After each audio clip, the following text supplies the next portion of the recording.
Okay, so if you've ever traded options, you know the feeling, right? That incredible thrill, and then that gut-wrenching drop when a trade just goes completely wrong. It's a super common story, but you know what? It really doesn't have to be yours. Today, we're going to dig into why so many traders fail, and more importantly, we're going to give you the playbook to sidestep those exact mistakes. Let's jump in. All right, here's our game plan. First, we'll talk about the high-stakes nature of options trading, just so we all understand the world we're playing in. Then, we're going to do a little autopsy on a bad trade, see what really goes wrong under the hood. After that, and this is the important part, we'll build your personal risk management playbook piece by piece. And we'll wrap up by talking about that huge mindset shift you need to go from being a gambler to a real trader. So first up, the high-stakes game. Look, you have to understand the landscape. Options trading, it offers these absolutely incredible opportunities for growth, right? That's the allure. But for anyone who's unprepared, it is a total minefield of risks that can and will blow up an account in the blink of an eye.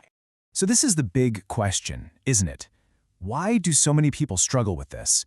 Well, I can tell you, it's almost never just a string of bad luck. It really boils down to a misunderstanding of how these things actually work, and maybe more importantly, a total failure to respect the incredible amount of risk that comes attached to them. And this slide? This gets to the heart of it. The promise is just so tempting.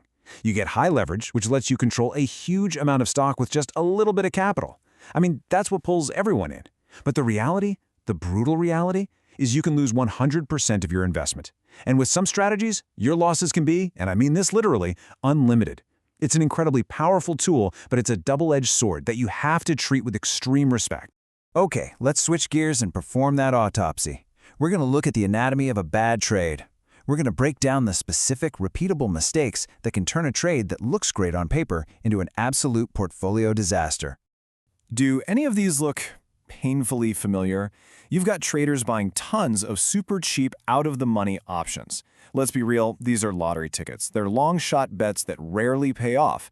Then they completely ignore other key factors, they bet way too much money, and they start trading based on emotion, fear and greed. Any one of these can sting, but when you start combining them, that's when you get the perfect storm for a catastrophic loss. Let's just zoom in on over-leveraging for a second, because this one mistake can single-handedly destroy your account. It's really simple. It's just putting way too much of your cash into one single idea. You might be totally convinced it's a sure thing, but when you risk a massive chunk of your portfolio, you're not just risking a loss, you're risking being knocked out of the game for good. And then there's this silent killer for every single person who buys options: theta.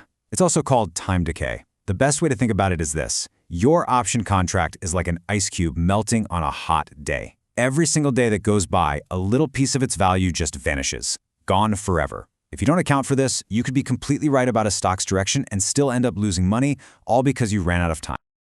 All these mistakes we've talked about, buying those lottery tickets, ignoring theta, betting way too big, they all point back to one central critical failure. And this quote really nails it. Without a system, without a plan to manage your risk, you're not trading, you're just gambling. And we all know who wins that game in the long run. Okay, so that brings us to the solution. Let's talk about your risk management playbook. Enough diagnosing the problem. Now we're going to build the exact framework you need to trade with discipline, professionalism, and, well, to actually last in this game. These right here are the 4 pillars of survival. Number 1, non-stop education. You have to know your stuff inside and out. Second, you need a concrete plan, clear rules for when you get in and, honestly, more importantly, when you get out. Third is position sizing, which we're about to dive into. And finally, the unbreakable, non-negotiable rule. Never, ever risk money that you cannot afford to lose. Period. And here it is. This is the golden rule of position sizing. This one thing, more than anything else, separates the pros from the amateurs. You should never risk more than 1 to 5% of your total trading account on any single trade. That's it.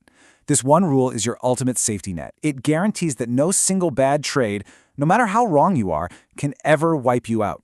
It keeps you in the game, and staying in the game is all that matters. This little table, it basically sums up the entire professional mindset. On the do side, you have an exit plan before you even get into a trade. You cut your losses short, quick. You diversify. And on the don't side, you never let a small loss turn into a big one just because you're hoping it'll come back. See, this isn't about being right all the time. Nobody is. It's about having a structure that makes sure you survive and even thrive when you're wrong. And that leads us perfectly into our final and maybe the most important section. This is all about making that fundamental shift in your head, moving from a gambler who runs on hope to a trader who runs on a process. Just look at the difference here. The gambler is totally reactive. They're chasing losses, they're trading on raw emotion, they have absolutely no plan. The trader, on the other hand, is proactive. They're analytical. They have a plan for every possible outcome. A trader is basically a business owner, and their business is managing risk. That is the only mindset that wins over the long haul. So when you boil it all down, it comes back to these three pillars. Think of it like a three-legged stool for your trading career. Education gives you the knowledge, the what. Discipline gives you the consistency to actually do it, the how. And solid risk management, well, that's the leg that makes sure the whole stool doesn't just collapse the first time one of your trades fails. You simply can't have long-term success without all three. So, we've gone through the pitfalls. We've laid out the solutions. The playbook, with all the rules for survival and for success, it's right here. It's in your hands, now. The only question left is the one you have to ask yourself. Are you ready to stop gambling and start trading with real discipline?